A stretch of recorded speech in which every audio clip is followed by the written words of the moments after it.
All right, what is up, YouTube? M40. We're here with George Machado. All right, so what are you doing for the community? So we're doing a lot of exciting things on the community, innovating in our own way. We're taking the tournament software, first of all, the way that we've been running tournaments, ahead of the curve. We have a brand new program development team over at Best Coast Pairings. We've been running the whole event on a mobile device, which is groundbreaking. On top of that, we've been providing a huge online narrative for players, live streaming our events, every single one of our events. Over 1,000 viewers. We just broke some records, 2,000 viewers this weekend, which was huge. So we've been getting a lot of support all over the world. So, and on top of providing the prizing that players deserve with cash prizing, over $2,000 in prizing every single event, guaranteed no matter how many people show up. So it's been fantastic. We're gonna end season 2 with a $25,000 Players Championship in January. There's a lot of exciting things under the works, as well as bringing in YuGiTubers like yourself and Simo and John Moore, all these guys supporting them with, an incentive to come out and being able to express their, passion in this industry along with us, people that share a common goal. All right, so give me a little bit of background here. What made you want to start doing this for these card games? So we saw a lot of what ARG tried to do. We saw a lot of things that Konami has been trying to do. A lot of these companies work with a lot of red tape and a lot of things that they're restricted on doing, or maybe they're not in tune with the player base too much. Myself, coming back from a YuGiOh background, this was the first game that I've ever picked up. I've been playing it for years. This is something that I wanted to take my own spin on, along with bringing in other minds and really seeing what they wanted to see and kind of consolidating it all in one perfect place where you have somebody that sells a product that's competitive, somebody that has competitive prices, somebody that has competitive tournaments, somebody that also welcomes a casual crowd, which is a very important thing, as well as bringing in customer experience from a customer experience background, obviously from being a brick and mortar store, and then on top of that, making that showmanship of having a live production cast to really entertain those at home and really put on a show, something that people have been there and done that before, just like Mr. Simo, just like Mr. John Moore, all these guys that have worked with us on live stream, Mr. MBT, they've been fantastic. So I feel like this is kind of like a perfect storm of not only being a casual and competitive thing, but a good experience as well as a good show online. And then being able to actually relay all the information that goes down, deck lists, meta breakdowns, those are huge, that you never see really when events are covered, so you can actually follow it without actually being there, and then incentivize other people to hopefully come out and actually experience it for themselves, because it is groundbreaking. I think we had 13 rounds in 12 hours or something yesterday. We finished the whole event by like 9 p.m. with top 16 playoffs. That never happens, It's really remarkable. But the team that works with us and everybody that participates has been very, very constructive, and we improve after every event. I'm not saying we have the perfect formula, but we continue to work at it till we achieve that, and I think that's what really sets us apart from everybody else. Hey, so interesting perspective question here. So looking at the new format for Columbus, this being your first time here and the event itself, what do you think of the format? Honestly, I think the format is, I think Konami's doing a good job. I think this ban list was a little bit different from when the past ban lists have been. They didn't take a very aggressive approach on the ban list. I think they took a very conservative approach on just, slapping some decks on the wrist. I think it does incentivize a lot of players to try out new things. We saw a lot of diversity. I think this is the first time that Sky Strikers miss a top cut, which was really remarkable. We had our first rogue deck win one of our events, which was huge.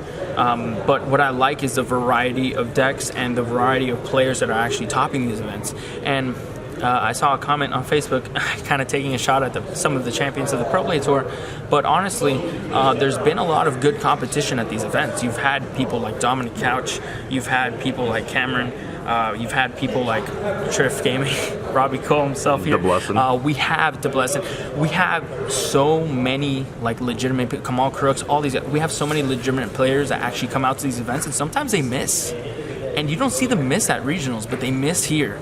And then you see the champions, they're not exactly, Hall of Famers, which what you would expect from the competition that you see here. So it's really giving the casual players or the players that normally don't perform too well to actually have success at these events, and that's really encouraging to see, because you don't want to have those super hyper competitive players win every event at the same time, but you also want them to attend the events because that brings other people into the event. So it's a very good, I think, mixture of competitive and casual, and it's really allowing everybody to have that opportunity to be on stream, be in the limelight, have that player championship interview with Simo. I think those are all just fantastic things that the tour brings, and it's been growing. We hit record-breaking numbers with 275 players. Honestly, we've really budgeted ourselves really to just hold 200 YuGiOh, because of course everybody knows we do Dragon Ball Super as well, so we have to consolidate our resources.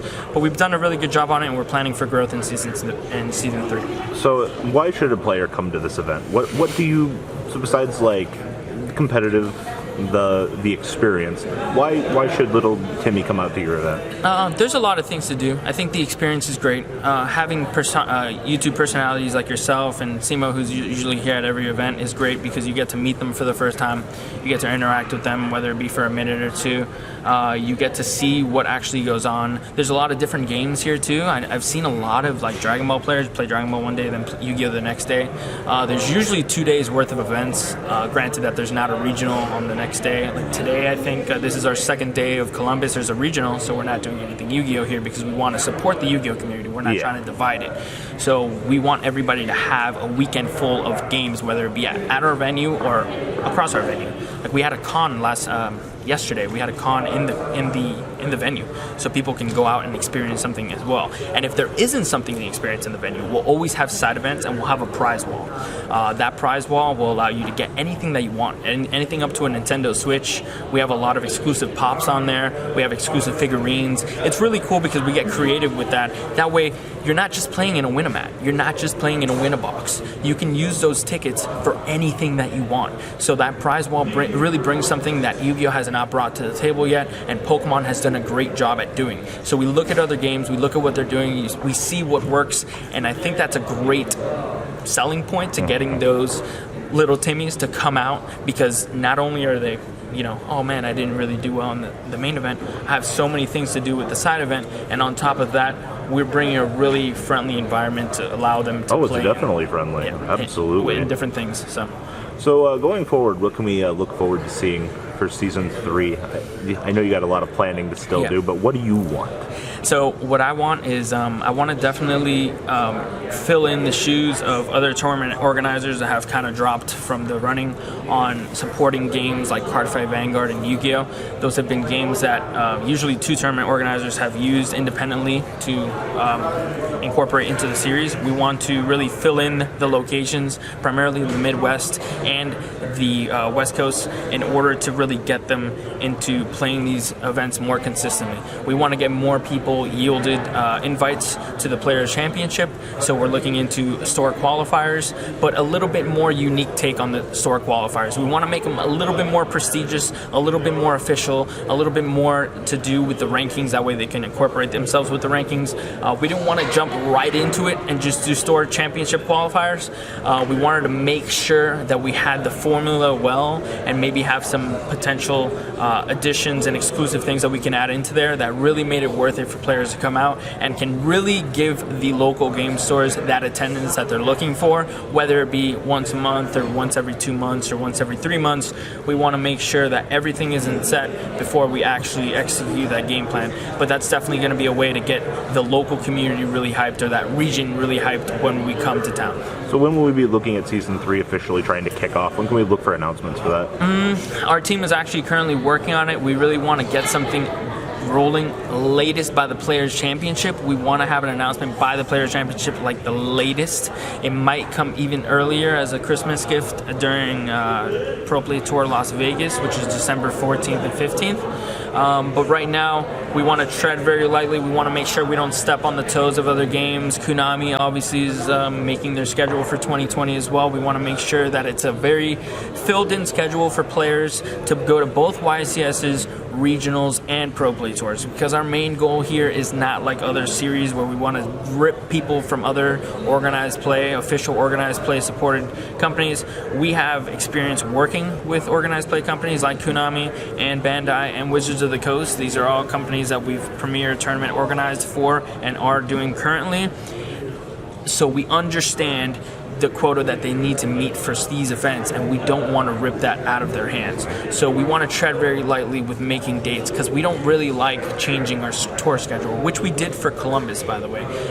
And we did it here. We weren't going to the Midwest. A few different factors. Konami had a YCS, I believe, during New York Comic Con weekend. We were contracted by Bandai to go to New York Comic Con. So those are some factors, and there was nothing left in the Midwest. So that made us change where we were supposed to be last week in Atlantic City. That transitioned into something in the Midwest. Granted, we gave people 2 months of notice. That's still not something that we really fond in doing. So we want to see exactly how we schedule these things and what the timing is to not be too far ahead of ourselves. Yeah. Because usually this community is a little bit procrastinating anyways. So we're going to have to take a little bit of consolidations there and find that sweet spot of announcement time. So, any final thoughts here? Like, wrapping up thoughts? You'll be back in Columbus. Yeah, no, 100%. Final thoughts. I think the Pro Play Tour has grown very positively and successfully. I think the player base has had very good feedback. We love asking players what they liked and what they didn't like. We're not here to close our ears and just continue head down and doing what we're doing. We're not that type of business. We're very attentive. We're always open to feedback. We ask big reputable members in the community, just like yourself, about what we can do better, and we take criticisms very seriously, and we have a lot of wonderful people on the team that really just overhear things. We always go by the show floor. We want to walk up and down. Is there a place that people can drop complaints? Yeah, absolutely. Yeah, you can email us at info@pbgeventmanagement.com. You can message us on Facebook at Pro Play Games, Pro Play Tour, PBG Event Management. There's so many social media channels that we have: Twitter, Instagram, every social media channel that you can possibly think of, we have, and you can drop it anywhere there. The good thing about our management team is it's kind of spread out throughout the whole business. So PBG is not just a brick and mortar store. It's not just an event organizing company. Our whole team kind of fills every role, which is a great part. Like sometimes you'll see me at a Pro Play Tour selling cards to somebody, or possibly helping out one of the buyers because he has too much of a line. That's the beautiful thing about this. All of our staff members will fill any role that is necessary to make sure that things are flowing properly and that everybody's having a great time, and we do the best that we can. All right, George, I look forward to seeing the future of this. Awesome. Thank you very much. Thank you for attending. The ride never, truly ends. Thank you, patrons. Without you guys, I don't know what I'd be wearing in these videos. I might be a truffle shuffle incident all over again. Guys, please also check out VanCole40 for some awesome Vanguard content. Some other interesting stuff you might find up here on the left or in the description as well. Thanks for watching.